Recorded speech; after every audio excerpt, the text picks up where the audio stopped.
अस्सलाम class 9th, welcome to हम dynamic word. उम्मीद करता हूँ बेटा जी आप लोग खैरियत से होंगे। तो स्टूडेंट्स हम एक्सरसाइज 6.1 का सोल्यूशन कर रहे थे और आज हमने उसका क्वेश्चन नंबर 4 और 5 डिस्कस करना है। सो बेटा जी 4 और 5 हमारा जो है that is of LCM। Last हमने देखा था स्टूडेंट्स HCF को डिस्कस किया था। आज हम जो डिस्कस करेंगे students that is LCM by factorisation, because हमने डिस्कस किया था कि LCM हम फाइंड ही बाय फैक्टराइजेशन मेथड कर सकते हैं। तो बेटा जी सबसे पहले क्वेश्चन नंबर 4 है, पार्ट 1 चूज किया मैंने आपके लिए। हमें दो टर्म्स गिवन है that is 39 x raised to power 7 y cube z and 91 x raised to power 5 y 6 z raised to power 7। तो स्टूडेंट सबसे पहले फर्स्ट टर्म को हम लिख लेते हैं that is 39 x raised to power 7 y cube and z। तो बेटा जी 39 कांस्टेंट नंबर, तो उसके आप क्या करें, इसका फैक्टर्स बना लें। तो 39 के फैक्टर्स क्या होंगे students, that will be 13 multiply by 3 x raised to power 7 y cube and z। अब सिमिलरली बेटा जी आप क्या करें, आप जो सेकंड टर्म है which is 91 x raised to power 5 y raised to power 6 and z raised to power 7, इसके factors बना लें। तो देखें बेटा जी 91 को जब आप करेंगे ब्रेक डाउन तो students that will be 13 multiply by 7 x raised to power 5 y raised to power 6 and z raised to power 7। अब स्टूडेंट्स सबसे पहले आपने क्या लेना है, आपने देखना है कि कॉमन फैक्टर्स क्या आ रहे हैं। सो बेटा जी इन दोनों में जो कॉमन फैक्टर्स हैं बेटा जी आपके पास एक तो 13 का फैक्टर कॉमन है, सो 13 लिख लेते हैं।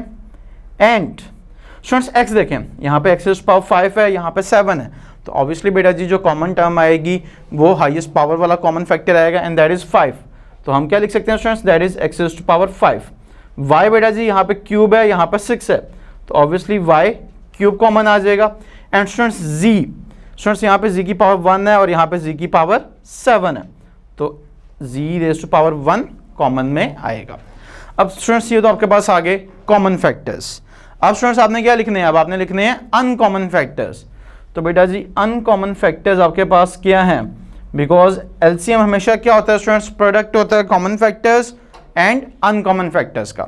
तो स्टूडेंट्स अनकॉमन फैक्टर्स अगर आप देखें तो सर यहाँ पे फर्स्ट टर्म है हमारे पास दैट इज 3 और कॉन्स्टेंट अगर हम डिस्कस कर लें तो 7। अब स्टूडेंट्स हम वेरिएबल्स पे आते हैं। देखें x raised to power 5 तो बेटा जी कॉमन में था, तो ऑब्वियसली यहाँ पर एक x स्क्वायर की टर्म अनकॉमन में जरूर है, तो ये x स्क्वायर आ जाएगा। सिमिलरली y क्यूब तो सर कॉमन में आ गया था, तो यहाँ पर एक y क्यूब की टर्म स्टूडेंट्स अनकॉमन में जरूर आएगी बिकॉज यहाँ पे उसकी पावर 6 थी। एंड सिमिलरली स्टूडेंट्स z की पावर 1 तो स्टूडेंट्स कॉमन में आ चुका हुआ है, बट यहाँ पर स्टिल एक factor z raised to power 6 का, क्योंकि z तो कॉमन में आ गया हुआ है, z raised to power 6 का अनकॉमन में जरूर है। अब क्या करें स्टूडेंट्स, LCM के लिए आप इन टर्म्स को मल्टीप्लाई कर दें। सो बेटा जी LCM will be the product of common factors and uncommon factors. So students क्या लिखेंगे आप, 13 x raised to power 5 y cube z multiply by 3 multiply by 7 x square y cube z raised to power 6। सो बेटा जी अगर आप constants को multiply करें तो 13 3 जा 39। सो स्टूडेंट्स 39 के जब आप 7 से करेंगे it will be 272। x raised to power 5 and x square तो बेटा जी x raised to power 7 y cube तो बेटा जी y raised to power 6 z raised to power 1 and z raised to power 6, तो sir answer will B z raised to power 7 also. So this is it बेटा जी, this is the solution of your part 1 of question number 4. Students एक छोटा सा trick है, अगर आप ध्यान से देखें तो जो LCM में आती हैं वो हाईएस्ट पावर्स आ रही हैं। अब देखें स्टूडेंट्स हाईएस्ट पावर x की क्या थी हमारे पास, 7 थी। y की हाईएस्ट पावर स्टूडेंट्स क्या थी, y की हाईएस्ट पावर 6 थी। एंड z की हाईएस्ट पावर क्या थी सर, z की हाईएस्ट पावर 7 थी। तो स्टूडेंट्स जो हाईएस्ट पावर होगी वो बेसिकली LCM में आ जाएगी, और जो लोएस्ट पावर में कॉमन आता है जिसे हम हाईएस्ट कॉमन फैक्टर कहते हैं वो दैट विल बी HCF। सो ये दोनों में डिफरेंस है, होप सो आपको समझ आ गया होगा। अब हम मूव करते हैं स्टूडेंट्स क्वेश्चन नंबर 5 की तरफ। ये तो सिंपल सॉल्यूशन था। क्वेश्चन नंबर 5 में आपको मिड टर्म ब्रेक करना पड़ेगा, आपको फैक्टराइज करना पड़ेगा। तो स्टूडेंट्स हम जो भी टर्म्स हैं उन्हें फैक्टर्स बनाकर उसके बाद हम जो भी कॉमन फैक्टर्स और अनकॉमन फैक्टर्स होगा उनका प्रोडक्ट करेंगे। सो देखिए बेटा जी हमें टर्म्स गिवन है x square minus 25x plus 100 and x square minus x minus 20। सो दोनों टर्म्स बेटा जी मिड टर्म ब्रेक हो रही हैं, तो मिड टर्म ब्रेक करें। स्टूडेंट्स इट विल बी देखें 100 इंटू 1 सर 100 आ जाएगा, -25 चाहिए, तो बेटा जी जो फैक्टर्स होंगे वो -20 एंड -5 बनेंगे। सो इसे हम लिखेंगे x² -20x -5x + 100 and students हम बाद में सॉल्व करते हैं। सर x कॉमन क्या आ जाएगा, x -20 -5 कॉमन, तो सर ये भी क्या आ गया, x -20 आ गया। एंड बेटा जी फैक्टर्स क्या आ गए, x -20 एंड x -5। अब स्टूडेंट्स इस टर्म को सॉल्व करें, देखें 20 × 1 तो बेटा जी 20 आएगा। फैक्टर्स क्या बनेंगे सर, 1 चाहिए -1 चाहिए, तो 5 और 4, तो बेटा जी -5x + 4x -20 कट।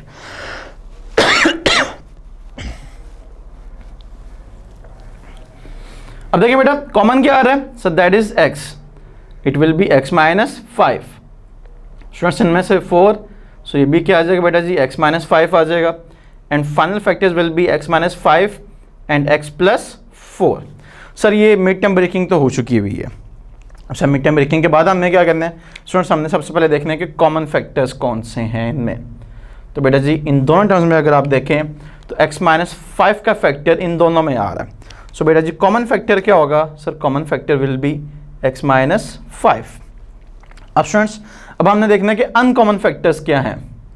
तो स्टूडेंट्स अनकॉमन फैक्टर्स यानी जो कॉमन नहीं है आपके पास, वो फैक्टर्स बेटा जी एक आपके पास x -20 है और स्टूडेंट्स एक फैक्टर आपके पास x + 4 है। अब students LCM, and we all know that LCM is the product of common factors and uncommon factors. तो बेटा जी कॉमन फैक्टर्स आपके पास हैं x -5 और अनकॉमन फैक्टर्स हैं x -20 इंटू x + 4। स्टूडेंट्स आप किसी भी वे में अरेंज कर सकते हैं and this is the LCM of the given terms. Students क्या किया है, सिंपली हमने फैक्टर्स की फॉर्म में कन्वर्ट किया और उसके बाद कॉमन और अनकॉमन को मल्टीप्लाई कर दिया। सो दैट्स इट बेटा जी, दिस इज पार्ट नंबर 1। अब हम मूव करते हैं इसके पार्ट नंबर 3 की तरफ। अब स्टूडेंट्स पार्ट नंबर 3 में हमें जो टर्म्स गिवन है वो है 2 × x⁴ -y⁴ and 3 × this term. तो हम दोनों को सेपरेटली सॉल्व करते हैं बेटा जी। सबसे पहले फर्स्ट टर्म देखें, 2 × x⁴ -y⁴। देखें बेटा जी 2 तो एज इट इज रहेगा। Sir x⁴ can we write x² का स्क्वायर -y² का स्क्वायर। सर बिल्कुल हम इसे लिख सकते हैं। सो सर फॉर्मूला अप्लाई हो रहा है and that is a² - b² and it is equals to a + b and a - b। Students हम फर्दर एक्सपैंड भी कर सकते हैं बट हम देखेंगे कि हमें इसकी जरूरत है या नहीं है।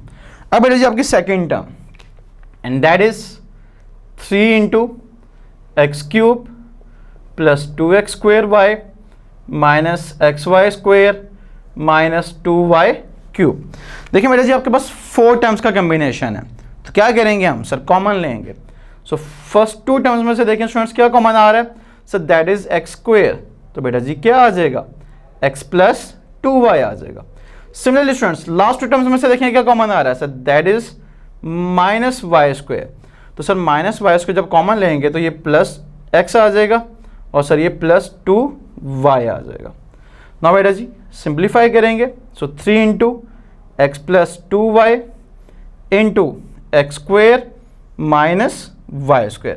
सर हमने सॉल्व तो कर लिया दोनों टर्म्स को, अब क्या करें, अब सर हम इसके कॉमन फैक्टर्स लिखेंगे। तो बेटा जी दोनों टर्म्स में अगर आप देखें तो जो फैक्टर कॉमन है दैट इज x² -y²। तो स्टूडेंट्स कॉमन फैक्टर्स में आप क्या लिखेंगे, x² -y²।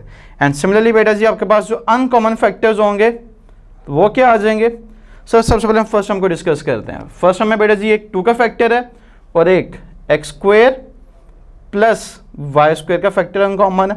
सेकेंड टर्म में स्टूडेंट्स एक 3 का फैक्टर है और एक x + 2y का फैक्टर है। तो सर कॉमन फैक्टर्स भी आ गए, अनकॉमन फैक्टर्स भी आ गए। अब बेटा जी इनका LCM। So students LCM will be the product of all these terms. तो सर इसे हम क्या लिख लेंगे, x² - y² 2 × x² + y² and similarly 3 × x + 2y।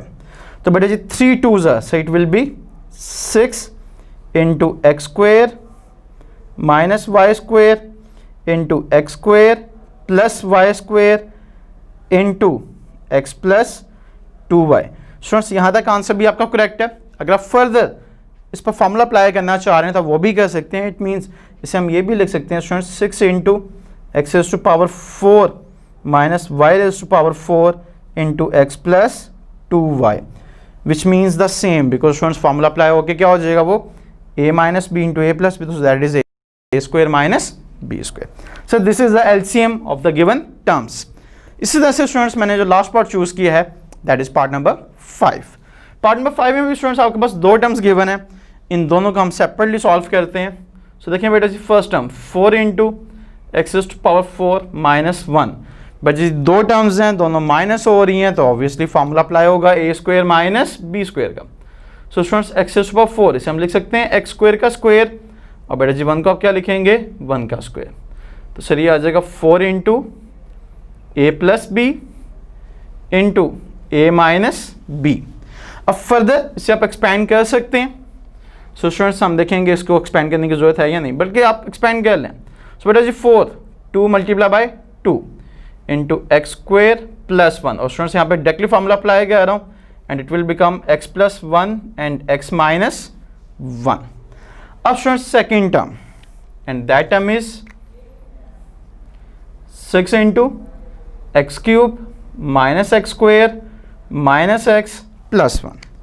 देखिए बेटा जी 6 एज इट इज, इन दोनों टर्म्स में से स्टूडेंट्स आपके पास क्या कॉमन आ रहा है sir, that is x square.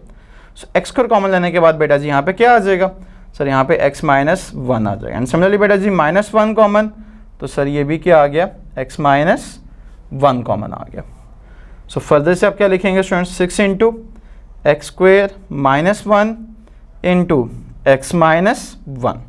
अब बेटा जी इस पर फॉर्मूला अप्लाई हो रहा है, तो ऑब्वियसली आप क्या कर दें, आप फॉर्मूला अप्लाई कर दें, और 6 को आप क्या लिखेंगे स्टूडेंट्स, 3 मल्टीप्लाई बाय 2, तो students a plus B into A minus B. And similarly students x minus 1 का फैक्टर एक पहले से भी आपके पास मौजूद है। अब इसको स्क्वायर की फॉर्म में लिख लें या एज इट इज रहने दें स्टूडेंट्स, कोई फर्क नहीं पड़ता। अब बेटा जी कॉमन फैक्टर्स, सर इन दोनों टर्म्स में अगर हम देखें तो एक टर्म हमारे पास ये है और एक टर्म ये है। सर उसमें एक तो 2 कॉमन आ रहा है, एक 2 का फैक्टर स्टूडेंट्स यहाँ पर भी है, एक 2 का फैक्टर यहाँ पर भी है स्टूडेंट्स। उसके अलावा x plus 1 and x minus 1, students x plus 1 and x minus 1, तो स्टूडेंट्स x प्लस 1 भी ले लेंगे आप और x माइनस 1 भी लिख लेंगे। अब ये आपके पास कॉमन फैक्टर्स थे। सिमिलरली स्टूडेंट्स अनकॉमन फैक्टर्स, तो अनकॉमन फैक्टर्स स्टूडेंट्स सबसे पहले फर्स्ट हम देखें, एक 2 आपके पास अनकॉमन आ रहा है और एक फैक्टर है स्टूडेंट्स आपके पास एक्स स्क्वायर प्लस 1 का। सिमिलरली अगर हम सेकंड टर्म को डिस्कस करें तो स्टूडेंट्स एक 3 का फैक्टर अनकॉमन है और एक x माइनस 1 का फैक्टर अनकॉमन है। एंड स्टूडेंट्स फाइनल आंसर यानी LCM of it will be the product of both. तो बेटा जी आप क्या लिखेंगे, 2 into x plus 1 into x minus 1, 2 into x square plus 1 and 3 into x minus 1। सो देखिए बेटा जी 3 2 6 एंड 6 2 12। स्टूडेंट्स फॉर्मूला अप्लाई कर दें तो ये क्या आ जाएगा, x square minus 1 x square plus 1 and x minus 1। Students in पर अगेन फॉर्मूला अप्लाई हो रहा है, तो फॉर्मूला अप्लाई कर दें again. So final answer will be 12 into x raise to power 4 minus 1 into x minus 1। So this is it बेटा जी, this is for today's lecture. Hope so students आपको समझ आ गया होगा। इंशाल्लाह see you next time, till then take care and अल्लाह हाफिज़।